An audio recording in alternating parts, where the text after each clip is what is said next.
Please rise for our opening hymn.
Oh, sing to the Lord a new song, for he has done marvelous things.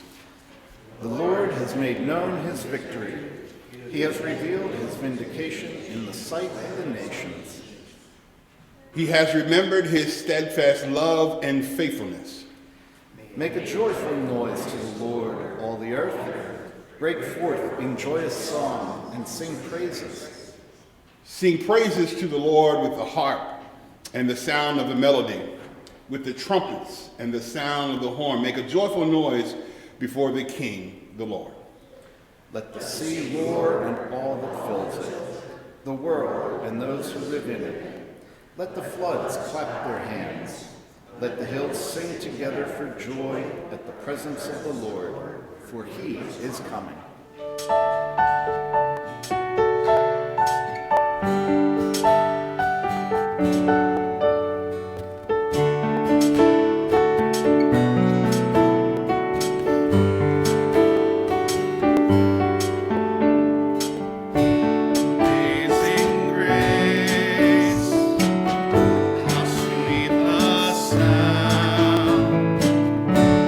Amazing love.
Andy earlier read, I'm going to Job 23. He read verses 1 through 7. I want to continue 8 through 9.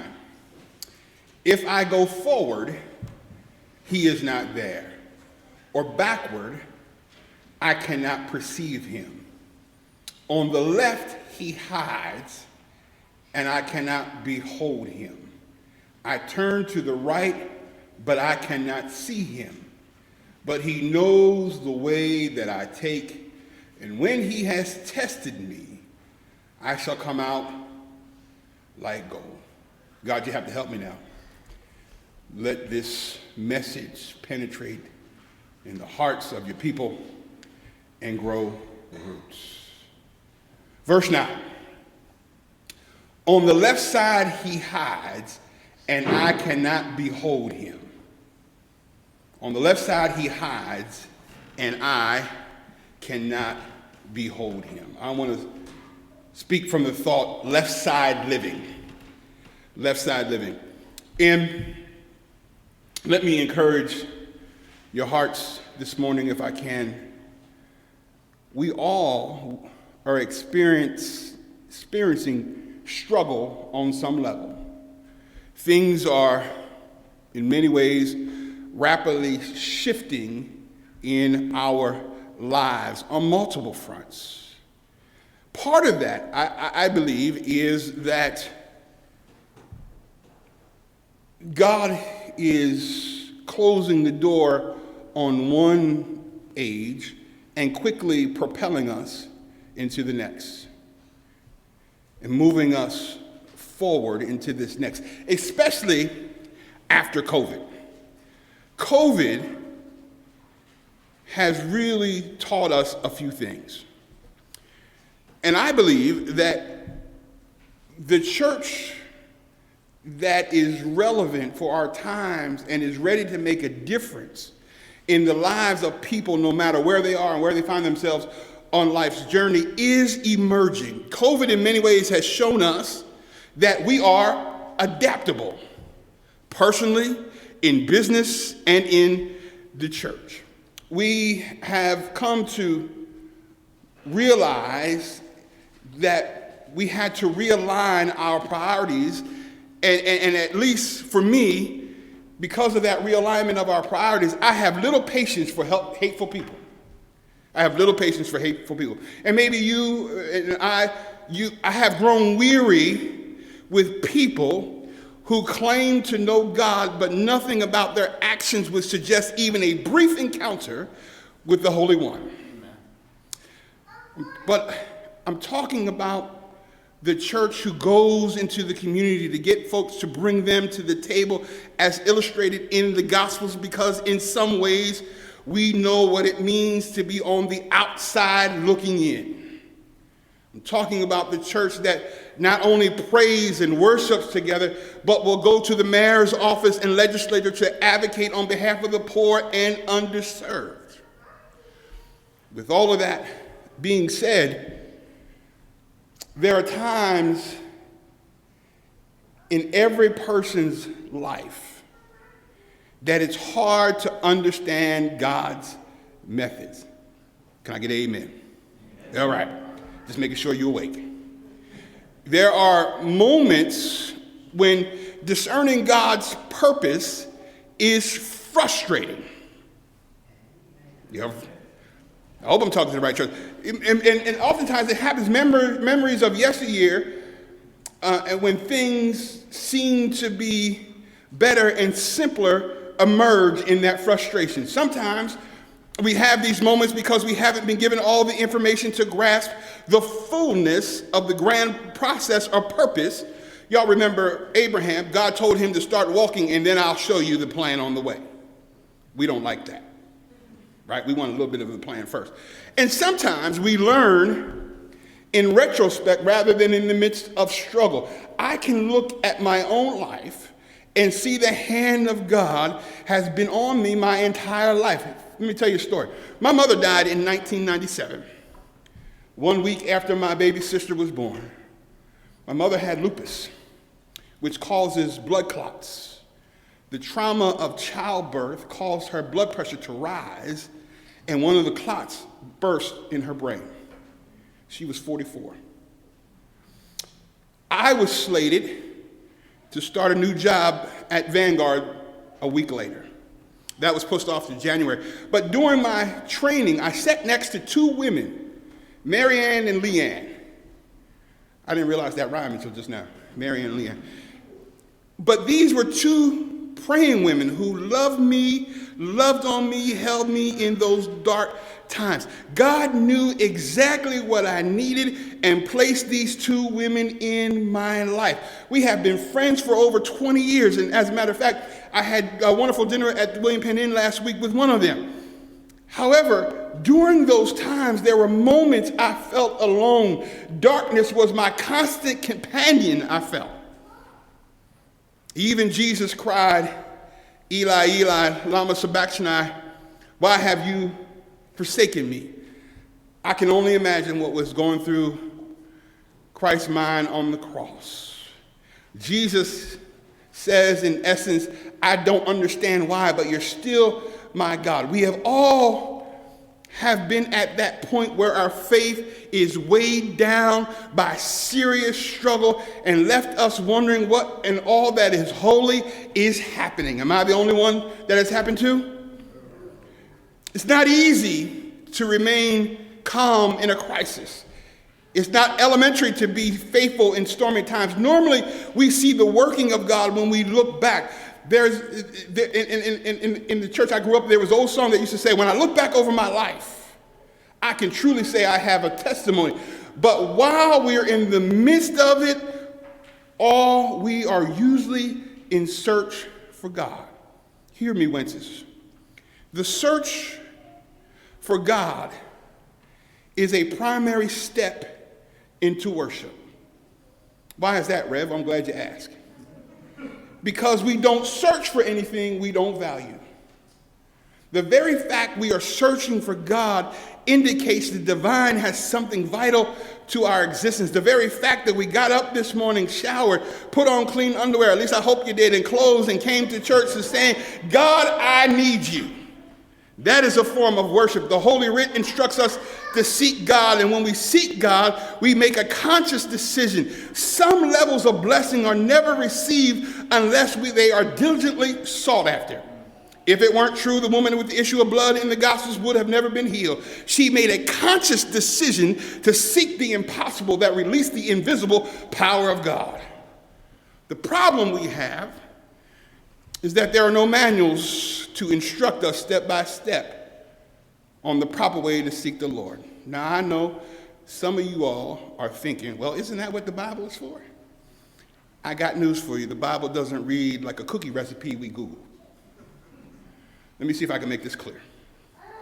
There are no rules, just that we seek the Holy One with our whole heart. Some seek him quietly with tears falling down their weary face. Others seek him while singing songs in the car. The process of searching is what releases answers. The Bible declares, seek and you will find. There are just some things that won't be found without an all-out search.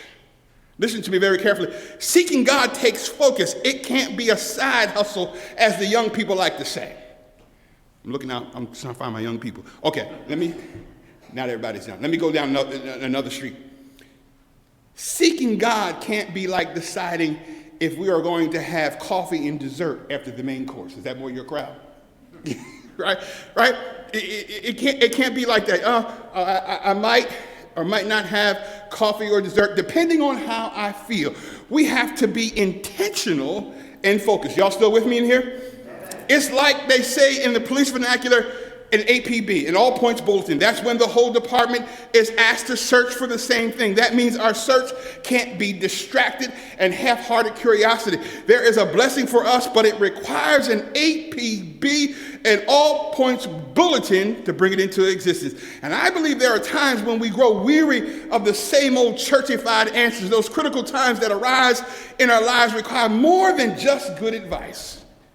A heart needs to hear from God. In Job's case, he was going through a real crisis. His financial resources have blown up. His cattle, his donkey and oxen were destroyed. His crops were gone. He was broke and busted. Job, the richest man in the land, had gone bankrupt. What a shock it is to our system, his system and our system, to have known and realized that everything he had was vulnerable. It's sobering to realize that one incident or a series of events can radically alter our lives. I'm just not talking about financial situations. I'm talking about sickness and death and unexpected shifts in our lives can leave us forever altered. Job probably could have reached out to his children for comfort, but they died. His marriage is darn near destroyed. Job said his wife hated his breath. You don't need Dr. Phil, Oprah, or me to tell you that if the person you are dating or married to can't stand your breath or the sound of your voice, you don't need us to tell you that your relationship boat is taking on water. Amen. Right?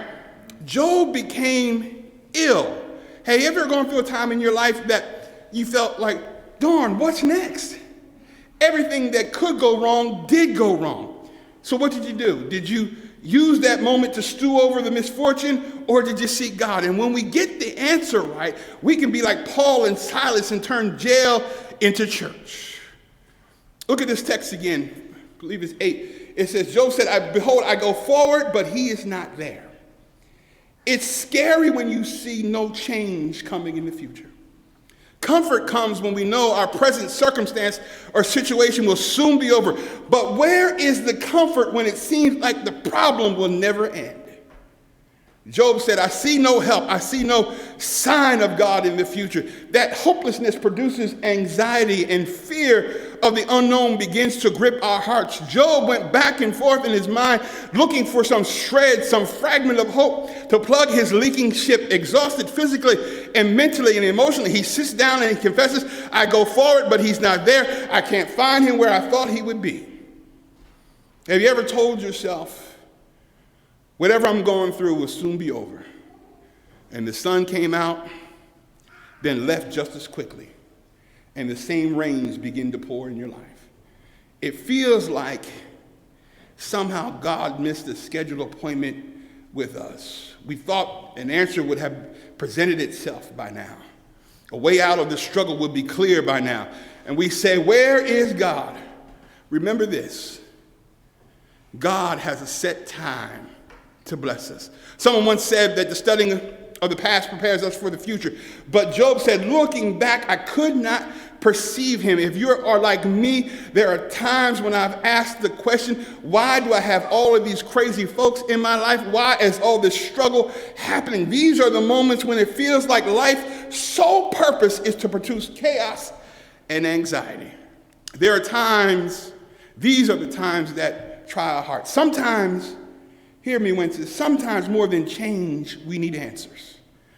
We seek answers. Yet, there are times when even after critical thought and reflection, we cannot find a way out. And we ask, where is the God that sent the earthquake into the valley of the dry bones? Where is the God of clay who remolds the broken pieces? Where is the God who sent the angel to rescue Peter from imminent death? The real truth is the God we seek is never far away. The issue is not God's presence, but our perception.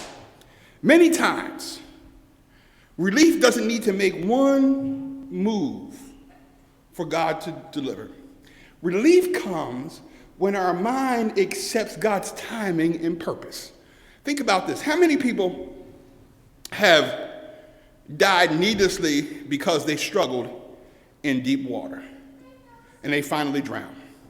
We say drowned because they couldn't swim. Many times they drowned because they couldn't trust. If they would just relax, the same current that pulled them under will bear them up and allow them to float. It's not always the circumstance that is damaging, but how we react to it. In my own life, I found that by searching for a place of rest rather than the answer, I found relief. If I can find God, then the money isn't as important. If I can find God, I know healing is nearby. If I can find God, my needs become insignificant when cast in the light of God's presence. How big is any problem when God is there? You can see why Job was sitting in sackcloth and ashes going through his life looking for God. He knew the only thing that would help him is the presence of God to bring comfort to his pain. And I want you to understand, you are closer to relief than you think. Here's the clue that will help you and I and our church. Job told us where to find God's presence. He told us where he works. Just like if you were to meet someone today, if you knew where they work, you would not be searching long. Job said he works on the left hand, and I know we have been looking on the right hand, and I can understand why. The right hand in the Bible symbolizes power and authority. That's why Christ is seated on the right side of God. And when you say someone is your right hand, we mean next in command or authority. Right hand means power. So naturally, we're searching for God, and we're looking for him on the right hand. Amen, somebody. But don't forget what the Apostle Paul said. God's strength is made perfect in our weakness. He displays his glory in the ashes of human frailty. God works on the left hand. Make this plain, Mills. Great growth doesn't come into our life through mountaintop experiences. Great growth comes through the valleys and the low places where we feel limited and vulnerable. That's why that's the time that God really begins to work in our life. Most people think that God works when the blessing comes. The truth is, God's not working on you when the blessing comes, your faith or your character. The blessing is the reward that comes after the faithfulness. I come to tell you this morning, I'm not finished with struggles in this life, and neither are you. Between every step of faith, there is always a level of struggle. The prereq to the mountain is the valley. No valley, no mountain. And after you've been through it a few times, you realize that when you're in a valley, it really just means you're just a few steps from the mountain. And I know that it's difficult to perceive God working on the left hand. God makes definitive moves on the right. But when the Spirit moves on the left, we are tempted to think that God has forgotten you and I. If you've been living on the left side of God, it feels like everything you wanted God to do is stuck in neutral or worse, in reverse. You have to understand sometimes God moves openly, right-handed experience, but sometimes God moves silently, slowly, cautiously, tiptoeing around in the dark, working behind the scenes, left-handed experiences. Maybe you have said to yourself, why am I going through all of this nonsense? Where is the presence of God like I used to experience when I was growing up? God is still there, just working in a different realm. It's hard to trust when you can't locate God.